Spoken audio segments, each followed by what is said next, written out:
알아서 자기가 부족한 걸 찾아서 공부하는 아이는 우리 현실에 장원영 같은 여친을 만나겠다고 하는 목표 같아요. 그런 일은 없을 거라는 거죠. 공부는 원래 억지로 하는 겁니다. 선생님, 우리 아이에게 칭찬 부탁드립니다. 자신감 심어주려고요. 자신감을 선생님의 칭찬으로 만들려고 하지 마세요. 자신감은 뭘 잘해야 생기는 거예요. 아이가 공부 잘하면 자신감은 알아서 생깁니다. 선생님이 칭찬해준다고 생기지 않아요. 이 아이도 알아요. 내가 잘해서 칭찬받는 건지 못해서 위로받는 건지. 처음에는 억지로 시키셔야 돼요. 습관을 잡아주기 위해서는 강제성이 필요합니다. 아이가 움직일 때까지 기다리다가 애 고등학교 졸업해요. 학교 다닐 때 가장 공부시키기 쉬운 게 뭔지 아세요? 공포예요. 제가 학교 다닐 때는 영어 선생님이 그러셨어요. 100점 못 맞으면 다음에 종아리 10대야. 50점 맞던 아이도 움직이게 하는 말입니다. 지금이야 당연히 체벌이 안 되지만 이 정도로 선생님에 대한 강력한 처벌은 아이들을 움직이게 해요. 저녁 8시에는 책상에 앉아서 숙제해야 돼. 숙제하는 동안 핸드폰은 거실에 두고 가야 된다. 이렇게 엄마가 규칙을 만들면 아이들이 바로 뭐라고 하는지 아세요? 엄마, 내가 그거 못하면 어떻게 돼? 아이들은 내가 이걸 못했을 때 어떤 처벌이 있는지 정확히 인지가 돼야 그 안에 합니다. 너 만약에 이거 못하면 일주일 동안 핸드폰 없어. 이랬을 때 아이가 징징대고 울어도 일주일 동안 핸드폰 주시면 안 돼요. 이렇게 규칙을 만들어야 아이들이 엉덩이 붙이고 앉아서 연필 쥐고 씨름하는 연습을 하게 됩니다. 이게 바로 공부 습관이에요. 지금 주변에 놀거리가 얼마나 많아요.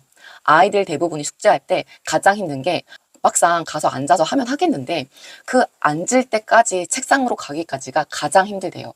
머뭇거리고 하기 싫은 마음을 어거지로 이기고 가기가 쉽지 않다는 거죠. 근데 이거를 그냥 두고 보고 계시면 안 돼요. 아이 끌고 책상에 가서 앉히셔야 돼요. 아이가 혼자 못하겠다고 하는데 그냥 알아서 하겠지 두고 보시면 안 된다는 거예요. 쳐다만 보고 있으면 안 돼요. 아이 손으로 끌고 가서 책상에 앉히세요. 자기주도 학습이요.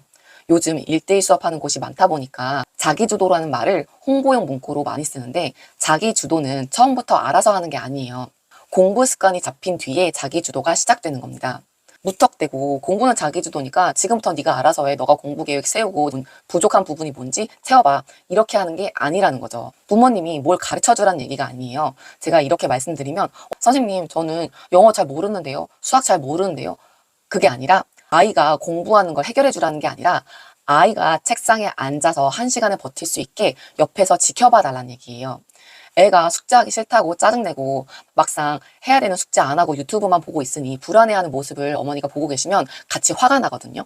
그때 아이에게 성질 부리지 마시고 끌고 가서 앉히세요. 아직 어리잖아요. 부모가 단호하면 아이들은 버텨봤자 소용이 없다는 걸 알고 따라가게 되는 나이입니다. 중학생만 돼도 부모 뜻대로 안 돼요. 그러니 어릴 때일수록 초등학생일 때 부모가 개입할 수 있을 때 책상에 앉히는 연습을 시키셔야 됩니다. 공부도 잘하고 싶고 친구들한테 인기 많고 싶다고요. 근데 공부 잘하는 애가 대부분 친구가 많아요. 이런 아이들은 어떻게 공부하는지 아세요? 다른 애들 8시간 잘 때 얘는 6시간 자고 2시간은 공부해서 그렇게 되는 거예요. 물론 머리가 좋아서 조금해도 잘하는 아이가 있죠. 하지만 그 조금해도 잘하는 아이도 그 조금을 집중해서 했다는 거예요. 초등, 중등 때는 학습량이 적기 때문에 노력하는 시간 대비 효과가 잘 나와요. 가성비가 좋다는 거죠. 이럴 때 아이가 자기 효능감을 가질 수 있게 도와주셔야 됩니다. 숙제만 이렇게 시켜보세요. 추가로 아이의 부족한 부분을 더 채우려 하지 마시고 숙제만으로도 이미 국영수는 넘쳐요. 그러니 아이가 숙제를 제대로 할 수 있게끔 환경을 조성해 주시면 자기주도는 됩니다. 공부 못하는 아이들이 숙제 해오면 어떻게 해오는지 아세요? 빈칸에 글씨만 써와요. 내가 지금 놀아야 되니까 마음이 급한 거죠. 1시간 해야 되는 양을 30분에 끝내고 놀려니 읽지도 않고 빈칸에 들어갈 말만 글씨로 채워오는 거죠. 아이들은 숙제 끝나고 노는 시간이 자유롭다 보니까 이러는 거예요. 어머님들은 동기부여를 시켜주시려고 숙제 끝나면 놀아. 이런 식으로 조건을 다시는데 그게 아니라 내가 어차피 8시부터 9시까지 공부가 일찍 끝나도 뭘 하지 못한다면 포기하고 천천히 숙제할 겁니다. 아이들에게 숙제하고 놀아 이런 말보다는 8시부터 9시까지는 뭘 해도 앉아있어. 집중이 안 되더라도 끝까지 연필 쥐고 있어. 이렇게 해보세요. 그러면 숙제를 좀 더 진득히 봅니다.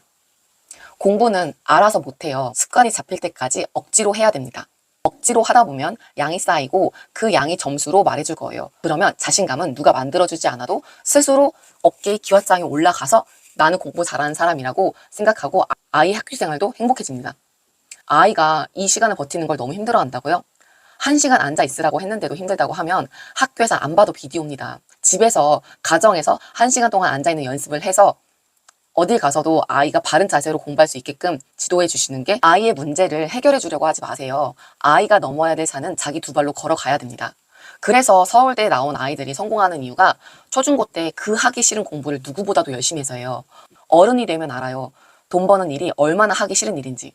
근데 그 하기 싫은 걸 꾸준히 오래 하는 사람이 성공해요. 공부 잘하는 아이들은 자기 통제력이 그만큼 강한 거죠. 자기가 스스로 조절해 나갈 수 있는 힘은 억지로 공부하는 것부터 시작하는 겁니다. 그래서 초등학교 때 무리하더라도 공부시켜서 습관을 잡아주는 게 중요해요. 공부 습관은 한번 잡히면 바꾸기 쉽지 않아요.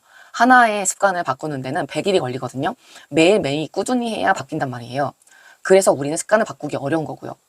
이런 태도가 어렸을 때부터 잡히면 그 다음부터는 아이가 알아서 공부하기 때문에 아이는 자기가 정해놓은 규칙에 공부하는 습관이 잡혀서 초등 아이에게 알아서 잘하길 바라지 마세요. 아이들은 그 과정에서 혼자 못합니다.